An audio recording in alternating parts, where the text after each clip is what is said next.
আসসালামু আলাইকুম। সকাল ৯টা বেজে ৩০ মিনিট। আজ রবিবার।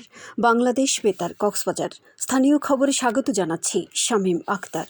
উত্তর পশ্চিম বঙ্গোপসাগরে অবস্থানরত লঘুচাপটি ঘনীভূত হয়ে সুস্পষ্ট এক লঘুচাপে পরিণত হয়েছে। এর প্রভাবে উপকূলীয় এলাকায় ঝোড়ো হাওয়া বয়ে যাওয়ার আশঙ্কায় কক্সবাজার, চট্টগ্রাম, মোংলা ও পায়রা সমুদ্র বন্দরকে তিন নম্বর স্থানীয় সতর্ক সংকেত দেখিয়ে যেতে বলা হয়েছে।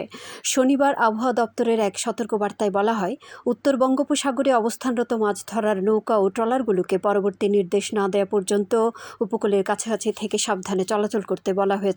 এদিকে লঘুচাপের প্রভাবে কক্সবাজার সহ দেশের বিভিন্ন স্থানে বৃষ্টি অব্যাহত রয়েছে। চকরিয়া উপজেলার 7টি শিক্ষা প্রতিষ্ঠানের অবকাঠামো উন্নয়নে 18 কোটি 30 লাখ টাকা বরাদ্দ দিয়েছে সরকার। শিক্ষা প্রকৌশল অধিদপ্তরের নির্বাহী প্রকৌশলী মোহাম্মদ মেহেদি ইকবাল স্বাক্ষরিত এক চিঠিতে জানান, অধিদপ্তরের 2025-2026 অর্থ বছরের বাজেটের আওতায় অনাবাসিক ভবন নির্মাণ ও সম্প্রসারণ কর্মসূচির অংশ হিসেবে এ বরাদ্দ দেওয়া হয়েছে।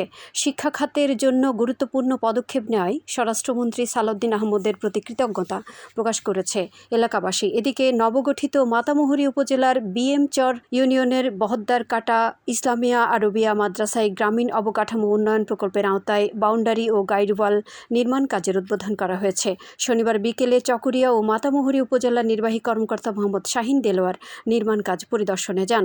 বাউন্ডারি ও গাইডওয়াল নির্মাণের মাধ্যমে মাদ্রাসার অবকাঠামোগত নিরাপত্তা ও শিক্ষার পরিবেশ আরও উন্নত হবে বলে জানায় সংশ্লিষ্টরা। এদিকে কক্সবাজার সদর, ঈদগাঁও এবং রামু আসনের সংসদ সদস্য লুৎফর রহমান কাজলের তহবিলের আওতায় গতকাল রামুর পূর্ব রাজারকুল হজরত জংলিপীর ইসলামিয়া সুন্নিয়া দাখিল মাদ্রাসার বাউন্ডারি নির্মাণ কাজের ভিত্তিপ্রস্তর স্থাপন করা হয়েছে। নজরুল বর্ষ 2026-2027 উপলক্ষে আয়োজিত বিভিন্ন প্রতিযোগিতার পুরস্কার বিতরণ ও সাংস্কৃতিক অনুষ্ঠান সম্পন্ন হয়েছে। গতকাল বিকেলে কক্সবাজার সাংস্কৃতিক কেন্দ্রে আয়োজিত অনুষ্ঠানে প্রধান অতিথি ছিলেন জেলা প্রশাসক মোহাম্মদ আব্দুল মান্নান। তিনি বলেন, কবি কাজী নজরুল ইসলামের আদর্শ বর্তমান প্রজন্মের জন্য এক অফুরন্ত অনুপ্রেরণা। এই প্রজন্ম নজরুলের আদর্শ ধারণ করতে পারলেই নিজেদের শেকড়ের সাথে যুক্ত হতে পারবে। অনুষ্ঠানে অতিরিক্ত জেলা প্রশাসক মোহাম্মদ শাহিদুল আলম সহ অন্যান্যরা উপস্থিত ছিলেন। অনুষ্ঠানে কাজী নজরুল ইসলামের রচিত গান পরিবেশিত হয়। পরে নজরুল স্মরণে বিভিন্ন শিক্ষা প্রতিষ্ঠান ও সাংস্কৃতিক সংগঠনের অংশগ্রহণে বিভিন্ন প্রতিযোগিতার বিজয়ীদের পুরস্কার ও সনদ বিতরণ করা হয়। জাপান আন্তর্জাতিক সহযোগিতা সংস্থা জাইকা এর বৈশ্বিক প্রেসিডেন্ট ডক্টর তানাকা আকিহিকোর নেতৃত্বে একটি উচ্চ পর্যায়ের প্রতিনিধি দল উখিয়ায় রোহিঙ্গা ক্যাম্প পরিদর্শন করেছেন। গতকাল তিনি কুতুপালং 4 নম্বর রোহিঙ্গা ক্যাম্প পরিদর্শনকালে জাইকার সহায়তায় পরিচালিত জীবিকা উন্নয়ন কর্মসূচির বিভিন্ন কার্যক্রম ঘুরে দেখেন এবং উপকারভোগীদের সঙ্গে মতবিনিময় করেন। পরিদর্শনের সময় ডক্টর তানাকা মুরগি পালন কর্মসূচিতে যুক্ত রোহিঙ্গা পরিবারগুলোর সঙ্গে কথা বলেন। তিনি তাদের অভিজ্ঞতা, সাফল্য এবং ভবিষ্যৎ পরিকল্পনা সম্পর্কে খোঁজখবর নেন।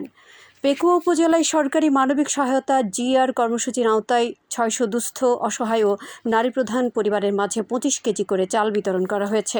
শনিবার উপজেলা বিএনপির কার্যালয়ে স্বরাষ্ট্রমন্ত্রী সালাউদ্দিন আহমদের পক্ষ থেকে 7টি ইউনিয়নের নির্বাচিত উপকারভোগীদের মধ্যে এই সহায়তা প্রদান করা হয়। মানবিক সহায়তা কর্মসূচির মাধ্যমে প্রকৃত সুবিধাবঞ্চিত মানুষের কাছে এই খাদ্য সহায়তা পৌঁছে দেওয়া হচ্ছে বলে জানায় আয়োজকরা। রামু উপজেলার দক্ষিণ মিঠাছড়িতে কমিউনিটি পুলিশিং কার্যক্রমকে গতিশীল করতে রামু থানা পুলিশের সাথে সর্বসাধারণের মতবিনিময় সভা অনুষ্ঠিত হয়েছে। গতকাল সন্ধ্যায় দক্ষিণ মিঠাছড়ি বাজারে আয়োজিত সভায় রামু থানার ভারপ্রাপ্ত কর্মকর্তা মনিরুল ইসলাম ভূঁইয়া উপস্থিত ছিলেন। স্থানীয় ইউনিয়ন পরিষদের চেয়ারম্যান খোদেস্তা বেগম রিনার সভাপতিত্বে এতে মাদক, জুয়া, চোর ডাকাতি ও অন্যান্য অনৈতিক কর্মকাণ্ডের বিরুদ্ধে শীঘ্রই বিশেষ অভিযান পরিচালনা সংক্রান্ত বিষয়ে আলোচনা করা হয়।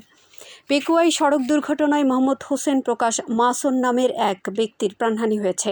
শনিবার রাতে পৌরসভার ভোলাইয়া ঘোনা কামাল চেয়ারম্যানের রাস্তার মাথা এলাকায় এই ঘটনা ঘটে।